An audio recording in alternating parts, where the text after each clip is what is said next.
viewpoint of ignorance in the realistic school of Vedanta, such as Dvaita and Visishtadvaita. For us, the concept is slightly easier. We believe, or the Vedas particularly say, that the ignorance is on the Jiva. The Jiva has ignorance when he comes into samsara, when he was created, because the Bhagavatam is very clear saying that ignorance was created, okay?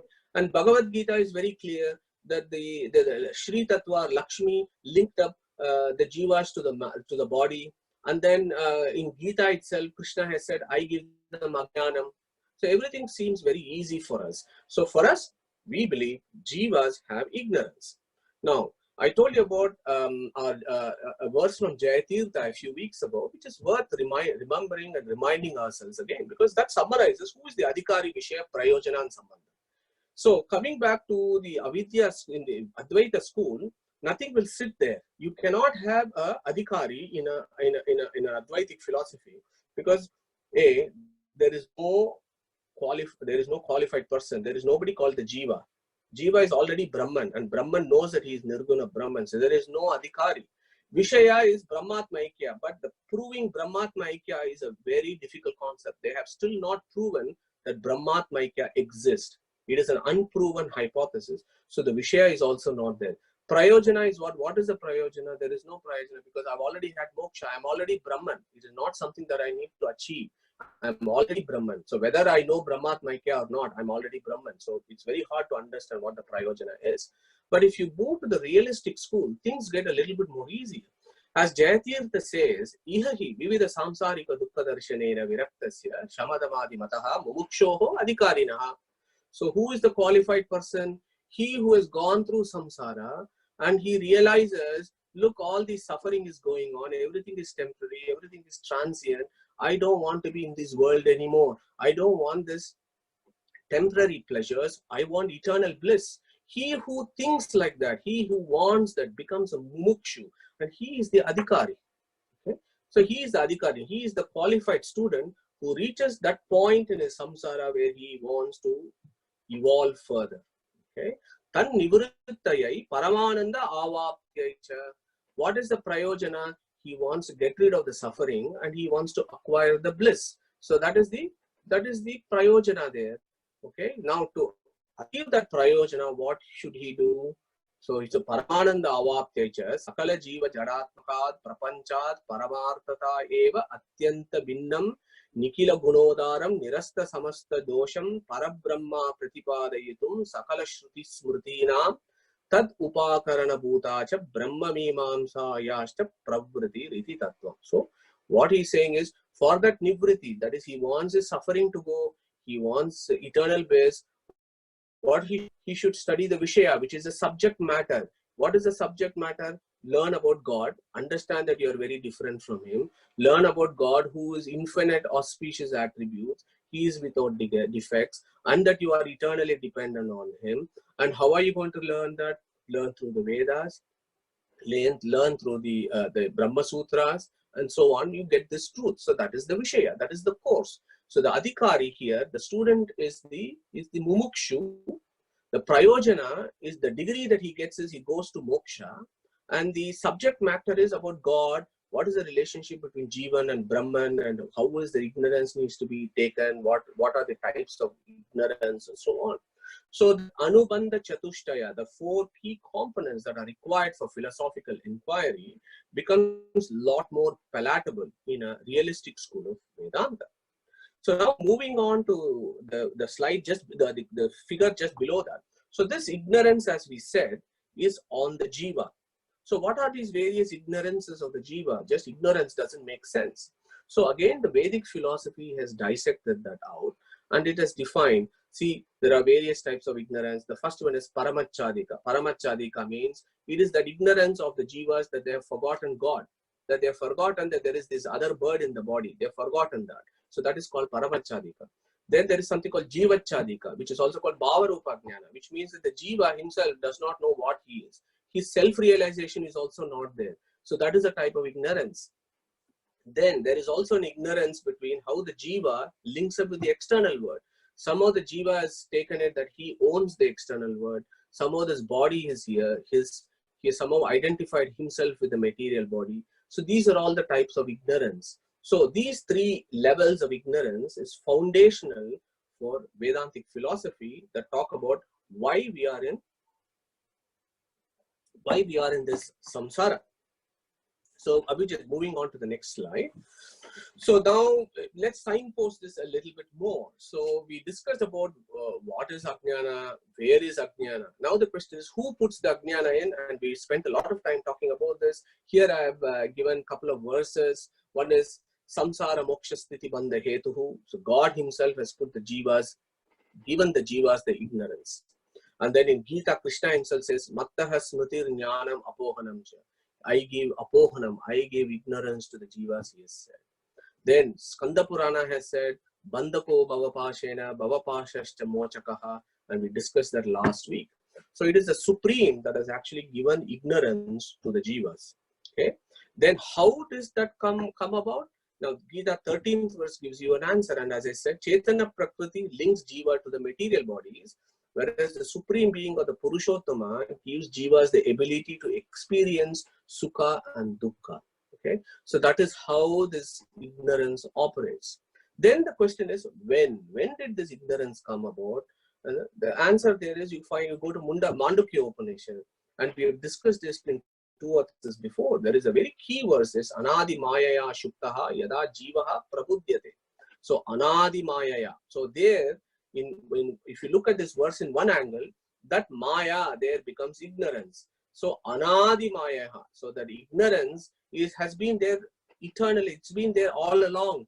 Even before creation, when Jivas were in the primordial soup along with Prakriti in the womb of the Supreme, even at that point they had this ignorance in an unmanifested form. So it has been always there with the Jivas. Anadi Mayaya. Okay. And then the next question is why? This is an important question that I think one of our friends asked this 2 or 3 weeks ago. So why bother with this ignorance? Why should the ignorance be? Now the answer to that again is Mandukya Upanishad. It says, again, yes, correct. Anadi Mayaya Shuktaha, which means that there Mayaya means Bhagavad Ichcha, God's will. Yeah. Again, we discussed 3-4 weeks ago, Maya has got 7 different meanings in Sanskrit, not just illusion. Illusion is the last meaning in Sanskrit. Maya has got so many other meanings. The key ones tend to be Prachurya and then Bhagavad Ichcha. So when you look at why, Anadi Mayaya, because it's God's will. And in Sanskrit, this is called Satya Sankalpa. Okay? It is his eternal will that it should be so. It is, and the philosophy there is, it is a necessary step in spiritual evolution, an ordeal to pass through for everyone. Souls should fulfill themselves only in this way and in no other way. If I have to be a doctor, I have to have eligibility. I have to go through 4.5 years of training. I have to get my degree. I have to find a job. There is no other way around it. I just cannot be a doctor by not doing any of this. How can it be different for us who are struggling in this samsara, who want to qualify to moksha? The processes are the same. It is a necessary step to remove our ignorance, get the knowledge of what ignorance that we have. Yeah, so that is Satya Sankalpa. So moving on to the next stage. So then I wanted to put on some interesting thoughts for us to think about, because Vedic philosophy is not some dry speculation. Our rishis have thought about this problem in great detail and depth, and the answers are there for us to assimilate. So next obvious question for us is, why go through all the fuss and put us in samsara in the first place for this long? Come on, man, 100 kalpas of Brahma, we need to go through this creation. This seems such a long time. Why should I, we all know the Vedas say the intrinsic nature of the Supreme, of the Jiva, is Jnananandamaya. The Vedas say that Jiva is also Jnananandamaya, although it is a limited Jnananandamaya compared to God. So the question there is, I am aware of my selfhood at this point of time. I know I exist. Sudarshan knows he exists. Abhijit knows that he exists. That awareness of the selfhood is there. But why are we not able to comprehend the bliss which is characteristic of a jiva? If attaining bliss is moksha, Why am I not feeling it at this point of time? Why should it remain obscured during our lifetime? If bliss is an intrinsic nature of jivas, is it not likely to surface one day or the other? Why should I make the effort? I'm already a Satchitananda. Why should I make all these efforts? For example, Prashna Upanishad says, Vijnana Atma. Jiva is full of knowledge. Sa Anandaha, Sa Balaha. Jiva is full of bliss. The Upanishads say that you are bliss, you are jnana. But yet, I'm not able to feel at this point of time.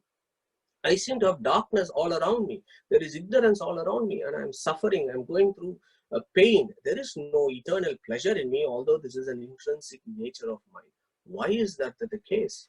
So that is the next logical question as to how come this ignorance or avidya can do such havoc and damage to us. So Brahma Sutra, Vedavyasa gives an answer to this fundamental question. He says, Parajjanatu tirohitam tatohi yasya bandha viparyayo.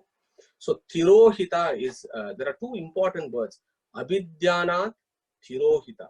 So they are important verses. Tirohita, for example, in Shaivism, in Shaivic philosophy, tirohita is one of the 5 key functions of Parameshwara.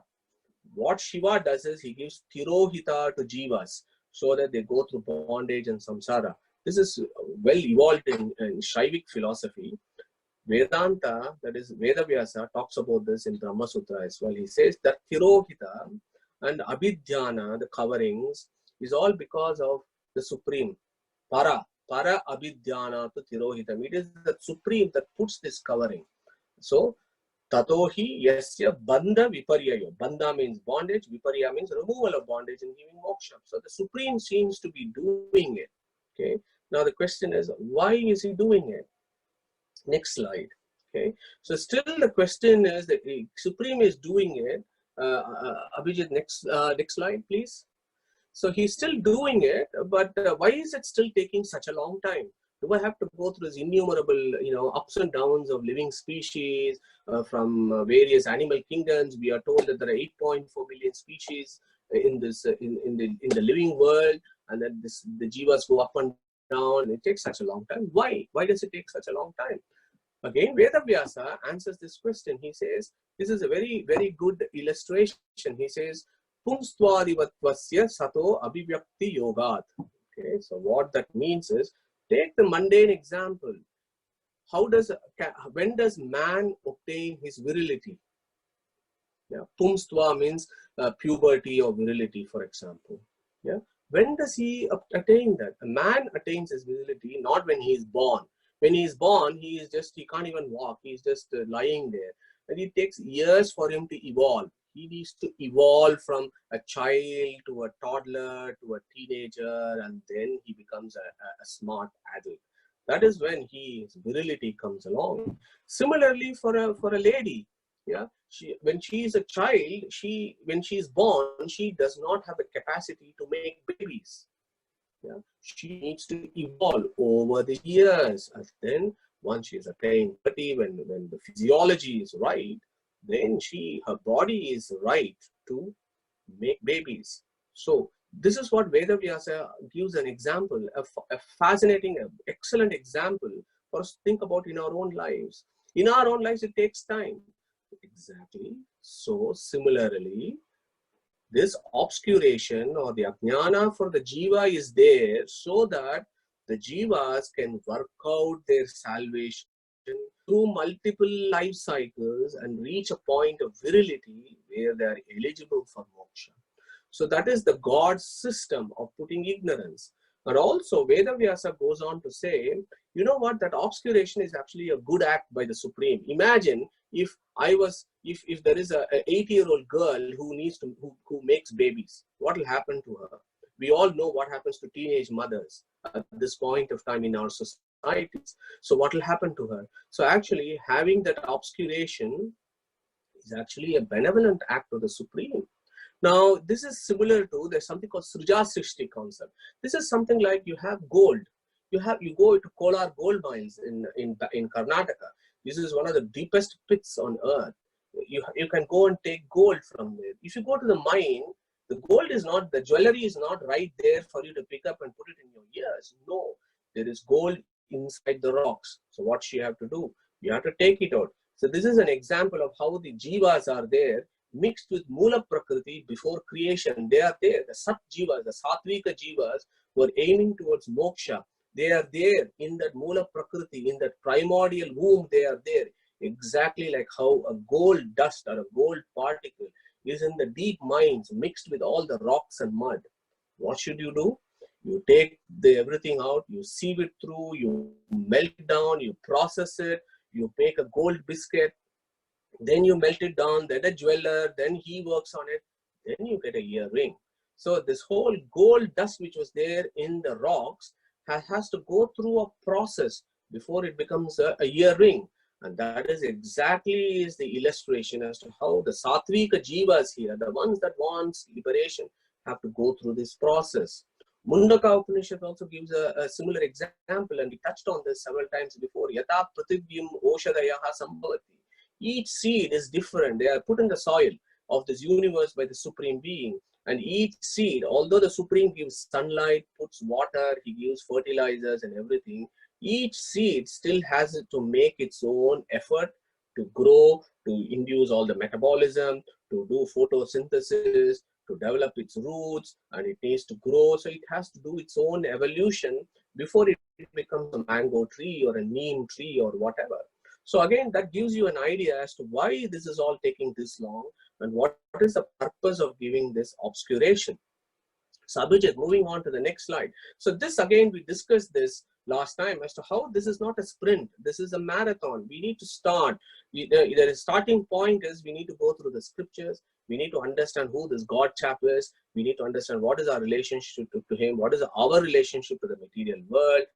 Then we practice various things that are described in our scriptures, karma yoga, jnana yoga, dhyana yoga, bhakti yoga, etc. And the final aim is that we get his grace. And when we get his grace, that is when he'll say, okay, I am sufficiently impressed. Now I am going to lift your ignorance of what? Ignorance of Jiva Chadika, which is your self-realization. So he will lift that ignorance, give you your self-realization, which is your own Satchitananda, and he will also remove the Paramachadika and he will give a glimpse of himself. So that is what the Vedas say. Now, the Vedas also say that if you go to Katha Upanishad 1-23, it says, Na ayam atma pravachanena labhyaha, na medaya na bahuna shrutena, yam yevesha brunute tena labhyaha, tasyaisha atma vibrunote tanun swam. This is a key verse of Kataka Upanishad where Yama and Nachiketa are having a discussion. He says, you know what, you can study how much ever Vedas you want, you can study how much ever scriptures you want, you can become a Medavi, you can become Medaya, means very knowledgeable. Bahuda Shrutena, you could have read all the Vedas. But you know what? God is not going to show himself and liberate you just because you are very knowledgeable. Okay? It says, Yam Yevesha Vrunute Tena Labhyaha.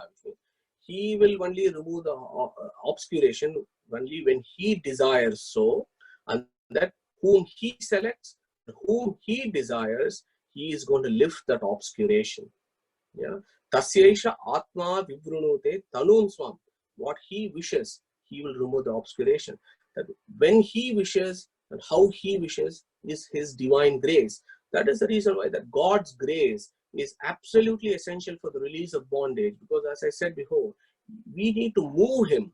He needs to be influenced. He needs to be said, please give us he needs to be recommended. They say, please remove this obscuration for this jivas. Okay, but is that hard or is it easy? It's damn hard.